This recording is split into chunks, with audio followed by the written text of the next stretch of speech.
Mayong hapon sa mga kaigsuunan natong Bisaya, sa Luzon, Visayas ug Mindanao, lakip ang mga overseas Filipino workers. Ako ang inyong igsuon og Higalang Bisaya Communication Secretary Martin Andanar. Kumusta mo tanan? Karong hapon sa Bisaya gyud sa atong Operation Tabang atong gihatagan og pagtagad ang panawagan ni Gian Mark Tubong Iligan na siya matabangan sa iyang pagpatambal. Ato pod gihatagan og tabang ang mga magtutudlo sa Santo Niño Elementary School ug San Jose Elementary School sa Pagadian City. Aron pod mohatag og update sa ilang programa ug proyekto para sa mga kabatan-unan atong makauban si San Francisco Surigao del Norte SK Federation President John Michael Villarosa.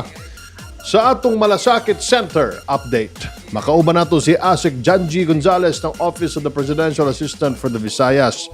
Ug lakip usab ang pagtinabangay sa gihimong tree planting sa barangay Canlanipa, Surigao City.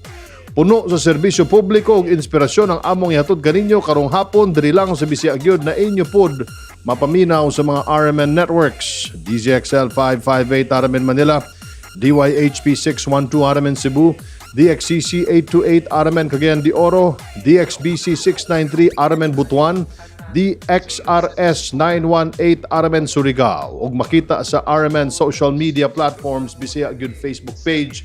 Pwede sad mo kontak sa Bisaya Gyud sa among hotline number 0947486021. Like, share, and message dayon. Magsugod ta sa mga ratsyada sa balita. Take it away, Jay. Sa Region 7, gipahigayon ang vaccine rollout simulation exercise sa local COVID-19 vaccination sa usa ka vaccination site nga nahimutang sa Lourdes Parish, Don Bosco Youth Center sa Barangay Punta Princesa alang pagpangandam sa ipahigayon nga vaccination sa katawan sa dakbayan sa Sugbo sa Cebu City Government. Ang simulation exercise gipangunahan ni Cebu City Mayor Edgar Labella, kauban si Cebu City Vice Mayor Michael Rama ug Dr. Jeffrey Ibones, ang officer in charge sa Cebu City Health Department. Nagsugod na ang pag-rollout sa COVID-19 vaccination sa Cebu City sa iunining buwana sa mga medical frontliners sa mga ospital.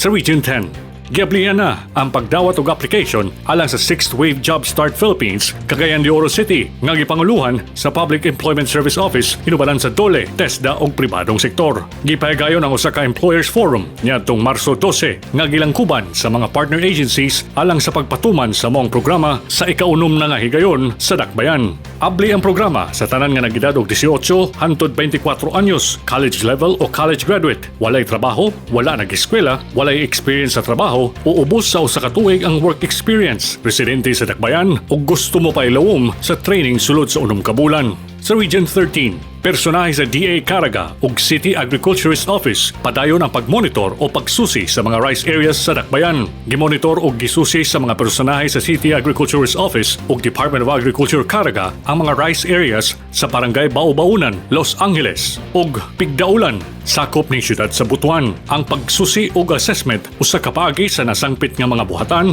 aron masayran ang kalapdon ug kadako sa kadaot dala sa mga peste nga miatake sa kaumayan. Nagapod-apod og organic pesticide ang mga buhatan uban sa company partners aron mapugnan o makontrolar ang mga insekto sa kaumayan. Magpadayon ang pagbisita sa mga barangay nga adunay kaumayan aron matagaan og giya ang mga mag-uuma.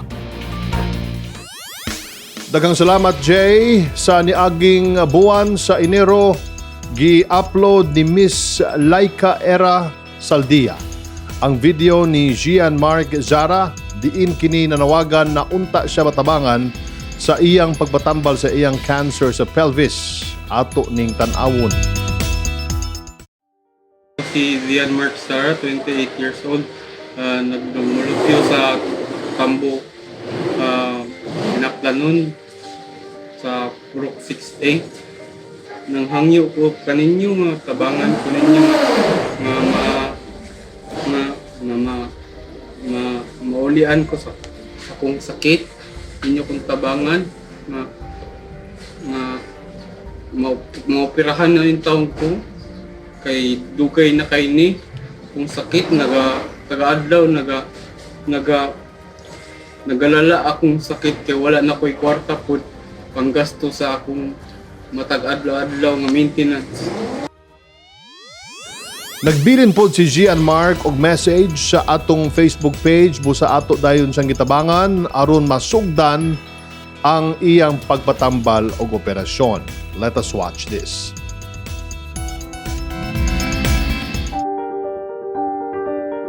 Adunay cancer sa iyang right pelvic region. Dala sa dako nga tumor sa wala niya na paa nga hinungdan sa iyang sakit sa komplikasyon sa kidneys.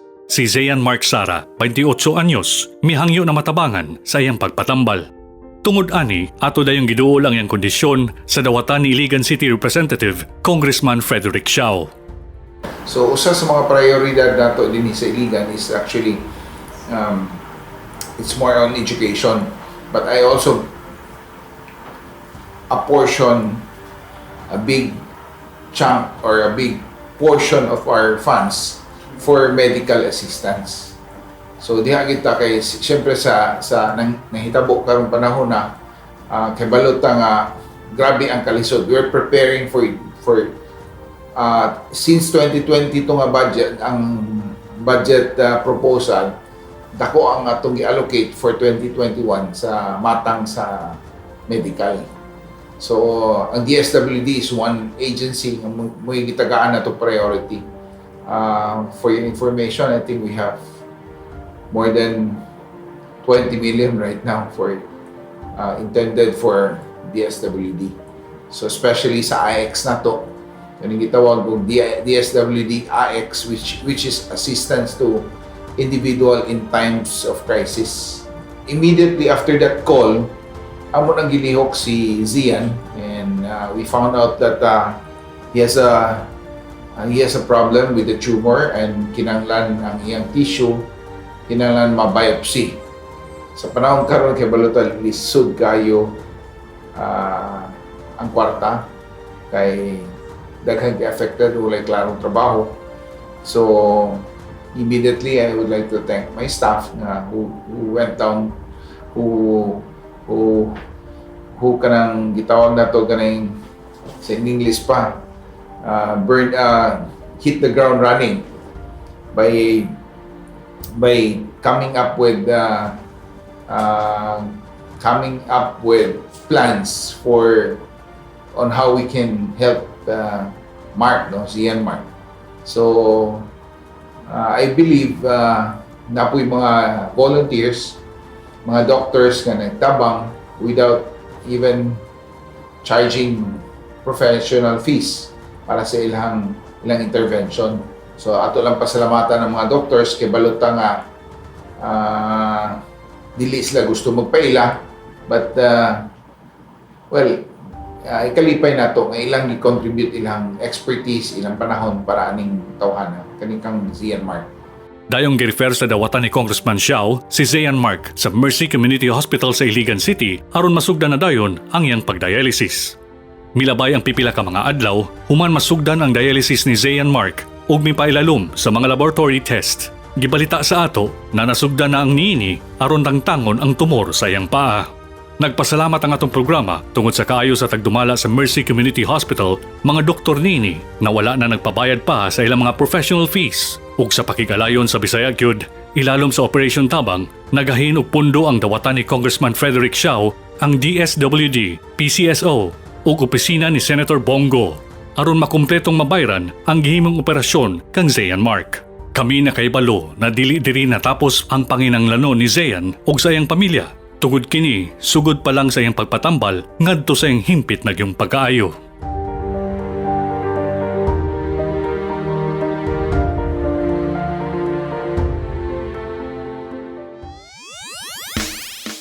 Nagpasalamat mi diri sa Bisaya gyud sa pamunuan ug sa mga doktor na nag-opera kang Zian Mark Sara sa Mercy Community Hospital Incorporated sa dawatan ni Iligan City Representative Congressman Frederick Siao, sa DSWD, PCSO ug sa opisina ni Senador Bongo.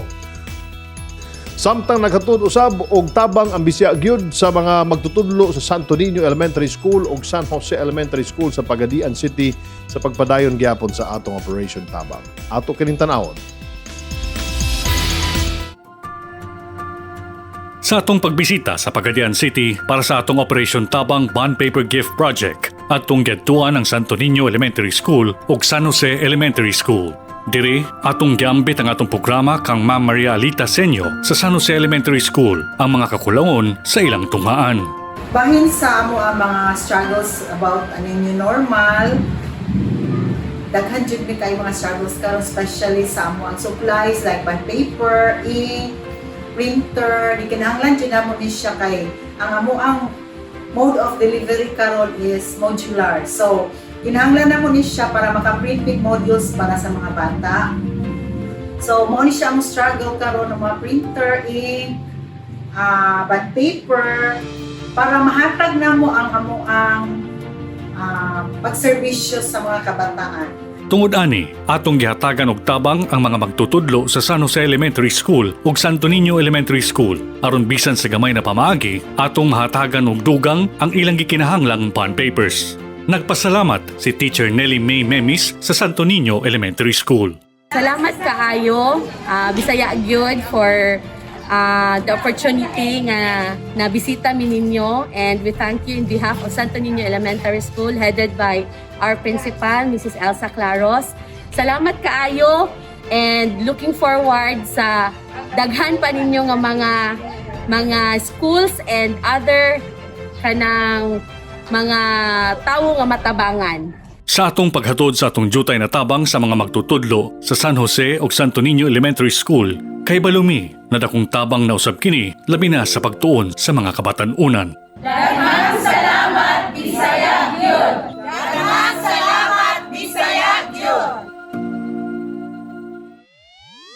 Daghang salamat sa mga teachers sa Santo Niño Elementary School ug San Jose Elementary School sa Pagadian City sa pagsalig sa atong programa.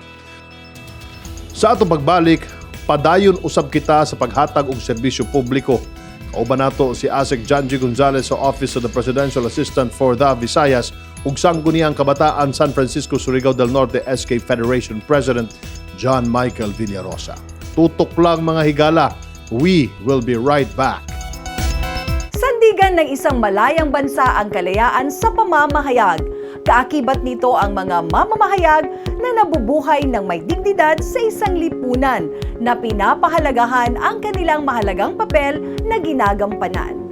Ako po si Congresswoman Nina Tadura ng ACT-CIS Party List, ang may akda ng Media Workers Welfare Bill upang maisaayos at mapabuti ang estado ng ating mga kasamahan sa media.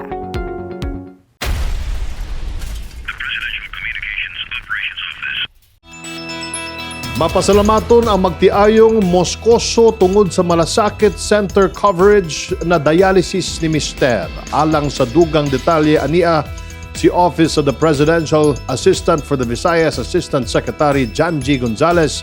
ASEC Janji, mayong hapon. Daghang salamat, Sec Martin. Duha ka malasakit center ang gibisita sa atong Senador Christopher Lawrence Kuya Bongo karong semana. 56 Luzon, 22 Visayas, 24 Mindanao. Buot niyang masiguro nga maayo ang pagpadagan sa mga malasakit centers sa nasod uban sa mga partner agencies tibuok nasod. Niadtong March 16, gihimo ni Senator Bongo ang Malasakit Center monitoring visit sa Cagayan Valley Medical Center sa Tuguegarao City. Gikumusta sa atong senador ang kahimtang sa Malasakit Center sa maong Tambalanan. On the same day, gibisita usab ang Malasakit Center sa Governor Faustino N.D. Sr. Memorial Hospital sa Ilagan, Isabela. Tuyo sa monitoring visit ni Senator Bongo ang pagsusi sa dugang panginahanglan sa malasakit centers ug sa mga partner agencies nga kauban sa paghatag ug assistance sa mga Pilipino nga nanginahanglan panahon nga magkasakit. Samtang gikan sa Iloilo City ang atong malasakit center success story karong adlaw. Si Andres Ortega Jr., 53 years old, kinsa magdialysis katulo kada semana ang natabangan sa atong malasakit center sa Western Visayas Medical Center. Ania ang pagpasalamat ni Andres Jr. sa Malasakit Center. Ako po na outpatient ako sa ospital, pero I'm doing the dialysis 3 times a week, sir. yung dialysis niyo po, sir, is it covered under Malasakit Center? Yes, sir. PhilHealth plus Malasakit, sir. Per session po nung sir, dialysis natin, magkano po yung amount niya kung hindi na-cover ng Malasakit Center at saka PhilHealth? Usually, kasi nung last 2 months ago, nakuan kami na lockdown yung Western because of the COVID. Nag-transfer kami sa private. So, nagka-cash out ako talaga ng 900 pesos. Cash out yun, plus PhilHealth. Aside from 900 pesos na cash out yun, magbili ka pa ng injection for hemoglobin, which is amounting from 800 to 1,200 depending on the brand of the injection. So wala yung Malasakit. Mga more or less 2,000 per session. Opo. Sobra pa nga po kasi kung titingnan mo, merong pagkain kasi you have to stay there for 4 hours in dialysis.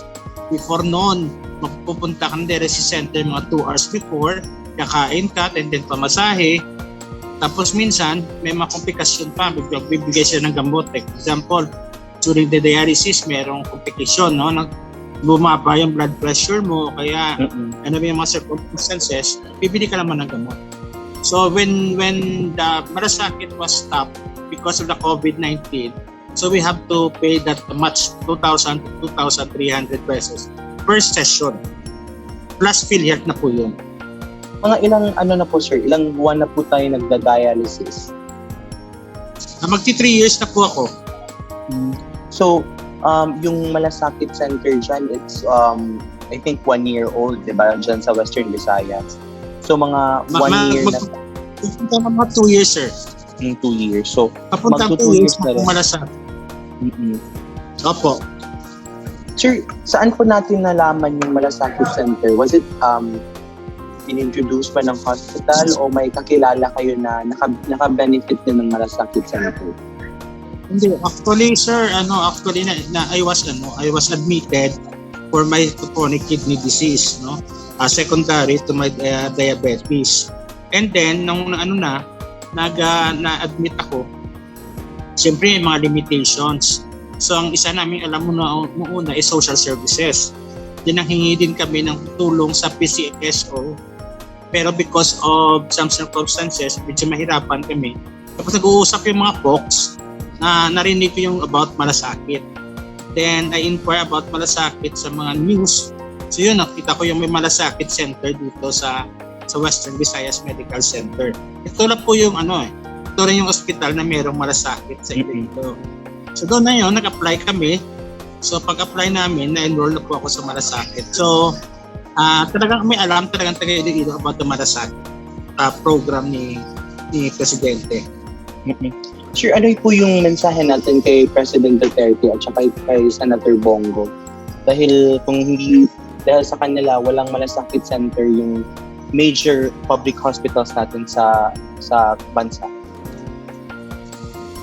Hindi, actually sir, kung titingnan natin, to be frank with you, no, ito lang yung presidente talaga na nag-respond sa needs ng tao, especially in healthcare. No?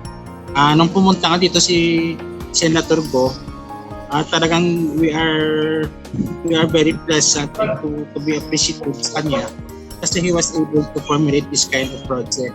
Actually sir, kung titingnan natin, itong presidente nang nag-respond talaga ng actual needs. Of course, it's not perfect, but ang masasabi namin na at least natingnan na kami sa aming mga problema. Hindi lang po yun, kasi ako involved ako sa university, sa State College, kaya ako nagtuturo. Yung free tuition ng mga bata rin is under the Duterte administration din. So masasabi ko talaga ng gobyerno to, although it is not perfect, but it was able to respond the needs of the people talaga. Maukadto si Andres Ortega Jr., usa sa mga Pilipino nga nakapahimulos sa tabang sa Malasakit Center nga mohatag og medical financial assistance sa mga Pilipino panahon nga magkasakit. Gikan sa Kabisayan, kini si Asek Janji Gonzales. Maayong hapon. Thank you so much sa imong Malasakit Center updates, Asek Janji Gonzales of the Office of the Presidential Assistant for the Visayas. Ang Federasyon sa Sangguniang Kabataan sa Munisipalidad sa San Francisco, Surigao del Norte naghimo og mga ordinansang naglambigit sa mga kabatan-unan aron ma-develop ang ilang skills o talents pinaagi sa Youth Welfare and Development Code sa munisipalidad. Aron maambit ang pipila panila ka mga ordinansa, mga proyekto o programa para sa mga kabatan-unan sa San Francisco, Surigao del Norte, makauban nato karon si Sangguniang Kabataan Federation President John Michael Villarosa. Maayong hapon kanimo, John. Mayong hapon po, Secretary. Pwede ba nimong idetalye kung unsa ang unod ug unsa nga mga programa ang ana sa Youth Welfare and Development Code sa lungsod sa San Francisco? Kining ordinansa nga na Welfare Development Code, sulod aning mga sa ordinansa, na kini ang mga sports program sa education program namo diri sa San Francisco. So kining Youth and Welfare Development Code, mura kini siya ang supervise sa tanan lihok sa youth. Kibali mao kini ang suporta sa tanan mga lihok sa youth and mag-supervise pod o mo'y magkuan sa mga proyekto. Nagpasa po og ordinansa ang inyong konseho aron makapag-allocate og pondo para sa pagpakabit og mga Wi-Fi modems. Asa sad ni makita og unsa pa na mga serbisyo ang inyong giandam aron makatabang sa mga estudyante? Last year nagpasa mi og ordinansa, Secretary, nga magpa-taod og Wi-Fi modems sa 11 ka barangay diri sa among munisipyo.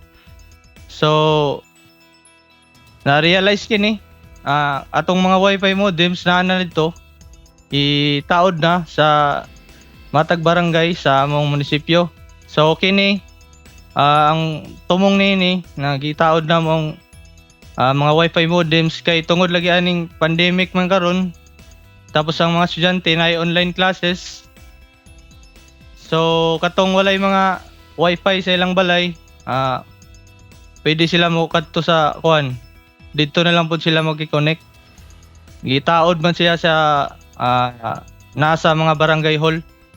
So mao to.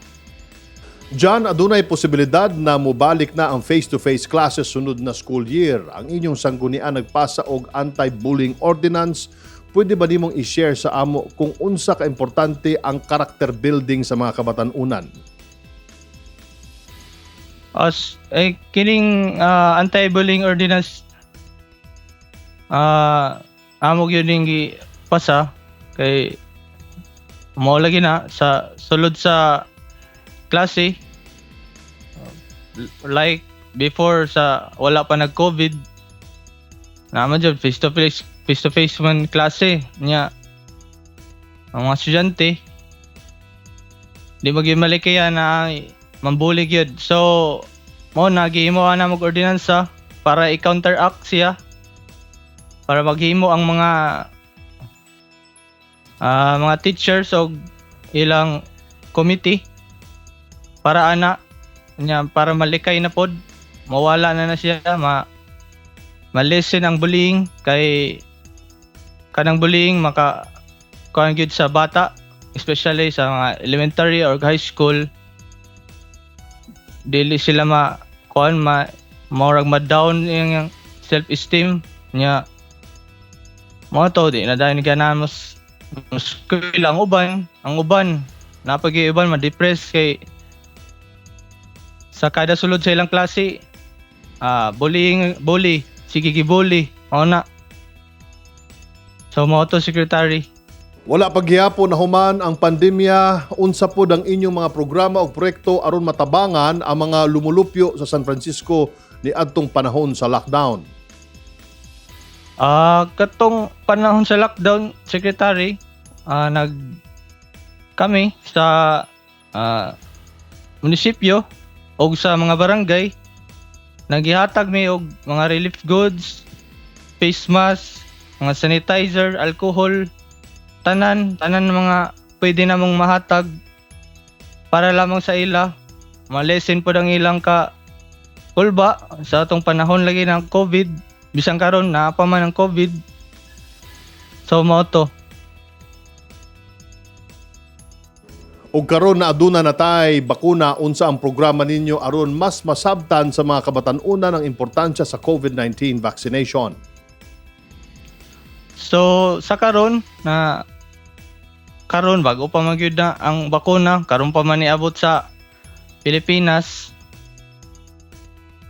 So ang gihimo namo karon murag nami gikuha na information drive na kanang sa bakuna, kinahanglan gyud magpabakuna para maluwas ta. Pero nagid di gyud malikayan na naiuban mahadlok kay tungod lagyan ng tong pareha sa una sa dingvax siya, di sila makasalig kung tinuod ba gyud na makakuan sa COVID. Pero sa karon nag-coordinate man pod ang kuan among municipal health officer. Mao lagi na information drive, i-encourage gyud tanan na magpabakuna kay ingon pa lagi sa bakuna maluwas ta. Karong 2021, unsa-unsa ng mga programa ang inyong giandam alang sa kabatan-unan sa San Francisco, Surigao del Norte? So, Secretary, sa karon sa 2021, wala pa may kaayo karing kawasan aning sa pandemya lagi. So, possible if pag wala na gid ang kanang sa sports program namo na aram na permi. Sige like last year 2019 na nagpa sa sports mga activities like circuit racing, daghan mi panghimo mga volleyball, basketball, beauty pageant, tanan. And pero sa karon sa 2021 more on kuan lang mi sa online, mga online. Tapos para sa una na kuan virtual run, mga tapos mga meetings meetings sa online nya, mga symposiums namo na ipang online na lang kay tungod ani laging kuan pandemic, di man pwede maka gather ng crowds dagko kayo. So mao to. John Michael, aduna kabay mensahe sa imong isig kabatan-unan? Ang akong mensahe lang sa among mga kabatan-unan, especially diri sa San Francisco, stay positive lang ta. Tapos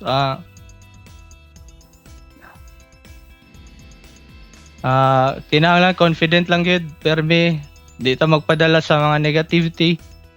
Tapos always pray to God. Ora na. Thank you.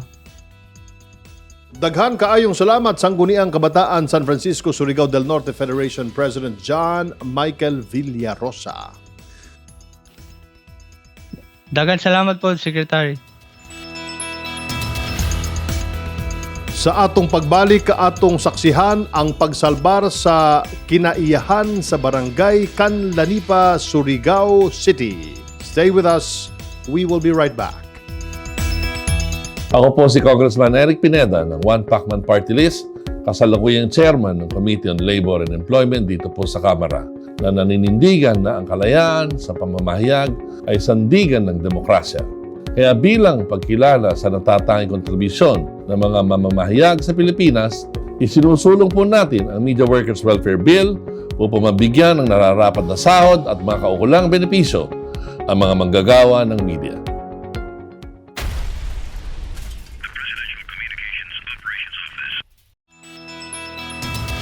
Usa sa mga advokasya sa Bisaya gyud ang paghatag og bili sa kinaiyahan. Tungod ani, adunay partisipasyon ang Bisaya gyud sa gihimong tree planting activity sa barangay Kanlanipa, kauban ang mga opisyales sa barangay ug pipila ka mga sektor sa lungsod. Let us watch this. Sa atong tinguha na maprotektahan ang kinaiyahan, ang Bisaya Gyud na imbitahang mulakip sa gihimong tree planting activity sa Barangay Kanlanipa, Surigao City niadtong March 6, 2021. Lakip ang mga opisyales, empleyado ug mga residente sa barangay, kauban ang uban pang mga miyembro sa civic society ug Badjao community sa Surigao City. Kapin sa duha ka gatos sa klase-klaseng binhi ang gitanom ngadto sa Forest Park, Purok 9 sa Gawad Kalinga.